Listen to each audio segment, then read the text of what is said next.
Primeiro ponto. Segundo ponto, cara, que eu quero então introduzir um pouquinho essa questão do marketing de influência e criação de conteúdo como um todo. A gente vive hoje um universo muito novo ainda, eu diria, né? Eu também estou nesse mercado aí já há mais tempo, mas a gente vê no mercado que ele está sendo formatado a todo dia.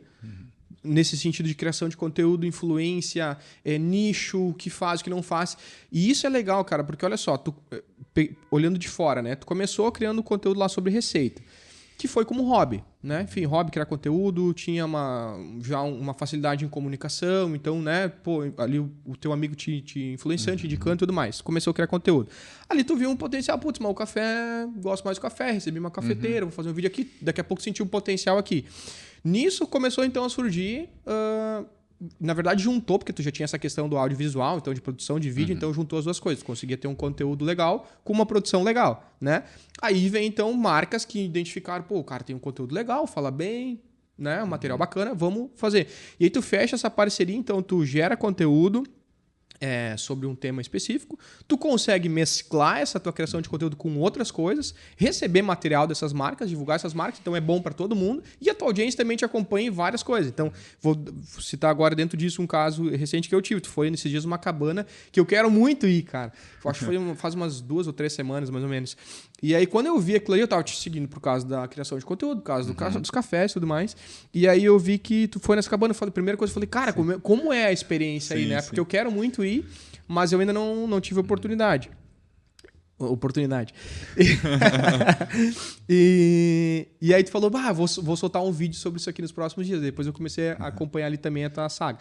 Então, olha só, tu faz divulgação da cabana, tu faz divulgação do café que tu tá fazendo na cabana e tu faz divulgação daí da outra marca que fazendo café dentro da cabana. Então, assim, tu gera conteúdo, tu conecta com a audiência, tu agrega valor para outras pessoas, tu fala de 2, 3 marcas diferentes, tu fala sobre uma experiência naquele local. E o que eu quero dizer com tudo isso cara, a criação de conteúdo ela é fantástica. Porque, em uma experiência, ou em uma viagem, em um passeio, em um café, tu consegue ver várias vertentes de criação de conteúdo e possibilidades diferentes, né? Então, isso é sensacional do universo que a gente vive hoje.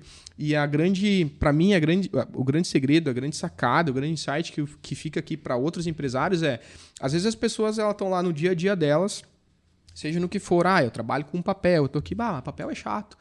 Tudo bem, papel é chato, mas será que daqui a pouco tu não tem uma caneta diferente que tu poderia usar para falar desse papel? Ou daqui a pouco tu não pode fazer uma parceria com uma empresa de papel? Cara, as empresas de papel são violentamente grandes e grandes financeiramente. Sim. Então, assim, mas daí daqui a pouco tu junta o papel com não sei mais o quê. Então, isso que eu quero dizer, tu pode, daqui a pouco, o teu dia a dia, ele, entre aspas, é chato para ti.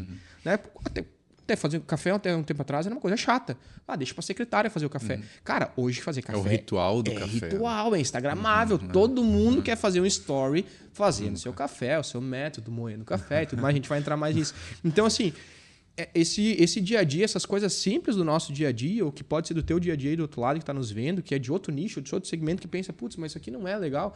Cara, tem tanta oportunidade de estar fazendo que tu muito provavelmente não imagina. Então, dentro disso ainda, aproveitando mais um gancho, quando me perguntam sobre o Dogcast aqui, nós somos uma agência de performance, de tráfego pago. A gente trabalha com criação de anúncios, publicidade para outras empresas, né? Para negócios.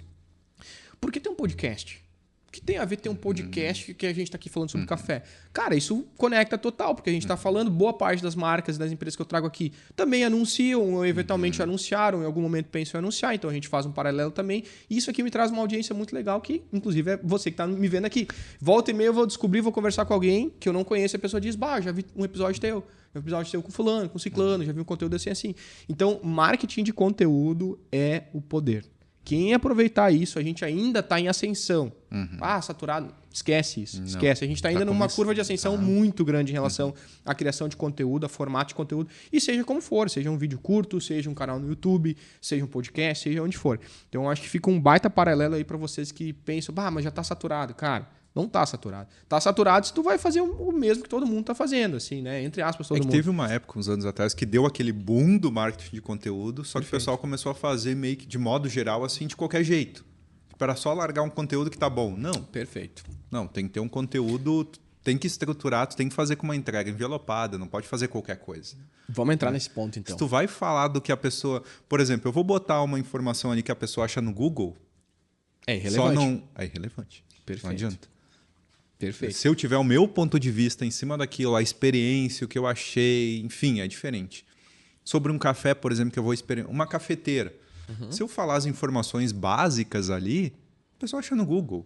Mas o que é bom dela? Eu tenho vídeos, por exemplo, de algumas cafeteiras, aproveitando esse gancho até para a pessoa entender também, para te entender aí que está assistindo. Eu tenho um vídeo falando por que não comprar tal cafeteira. E tem link de compra e a pessoa compra naquele vídeo. Eu tenho um vídeo falando também por que comprar aquela cafeteira. Legal. Eu falava dos pontos positivos e os negativos. Aí tem nos comentários a pessoa comentando assim, bom, mas apesar desses negativos, para mim é interessante, porque a outra marca é pior, não sei o quê. Enfim, o preço que ela tá é barato, então justifica que tenha esses... Eles não são tão ruins assim para mim, esses pontos negativos. Enfim, então é realmente uma realidade, assim, né? A pessoa... É diferente dela pesquisar no Google. Total. É assim, se tu for fazer um vídeo para passar a ficha técnica do produto... O que funciona do ficha técnica, tá? Agora é uma coisa que realmente um ponto, que é dentro do review, né? Que é quando eu falo da utilização da cafeteira. Por quê? Porque o brasileiro não lê o manual. É verdade. Se eu fizer um vídeo dizendo como utiliza essa cafeteira aqui, né? Digamos, estou com uma cafeteira aqui, como utiliza essa cafeteira aqui? Eu vou falar só o que está no manual. E vai ter um grande consumo e uma boa entrega. Por quê? Porque a pessoa comprou e ela não sabe utilizar, mas ela não vai ler o manual. Mas um vídeo no YouTube, talvez de 10, 12 minutos, ou menos, 6, 5, ela vai assistir. Vai assistir. Olha aí, já pegamos mais um insight aqui. Para quem trabalha com produtos físicos, né, que o cliente não vai entender mais detalhes, cara, fazer review sobre produto é sensacional. E de uma forma fácil de entender, com uma linguagem fácil, né? Às vezes tu vai tentar uma forma técnica, a pessoa não vai nem entender né, como funciona. E outro ponto assim dentro disso também é que às vezes as pessoas não se percebem, a gente às vezes acaba pensando nisso. Mas já tem alguém grande que fala sobre cafeteira, digamos. Tudo bem, só que aqui a gente está falando sobre personalidade, sobre maneira, sobre tom de voz, sobre várias outras coisas. Então, eu sou um cara que quando eu vou consumir alguma coisa, também é perfil, né? Mas quando eu vou comprar alguma coisa, eu sempre vou procurar pesquisar aquilo antes, principalmente se eu vou comprar online, para entender o que as pessoas estão falando sobre aquele produto, sobre aquilo, se é bom, se não é bom, se mais pessoas utilizam, porque eu não quero ter uma surpresa, chegar e, não sabia que fazia isso aqui, ou não sabia que não fazia isso aqui. Então eu sempre vou olhar a review. E assim, quando tu vai procurar review, cara, tu vai achar lá 10, 15, 20 pessoas falando sobre a mesma coisa. E quanto mais pessoas tu achar falando sobre aquilo, melhor, porque tu consegue, às vezes tu não gosta, às vezes o outro falou uma coisa específica que tu não era o que tu queria. Então, assim, não tem como saturar aqui, porque ninguém é igual a ninguém, entendeu? Então não vai ter outra pessoa falando sobre cafeteira, sobre cafés, igual o Ruschel. Entendeu? É assim como daqui a pouco não vai ter outro podcast, outra pessoa falando sobre tráfego igual o Doug. Pode ter outras muito melhores. É diferente. Já tem, mas é diferente, exatamente. Então, fica mais um ponto aí para vocês que às vezes pensam em não começar algum canal, alguma coisa, porque está saturado. Tá bom?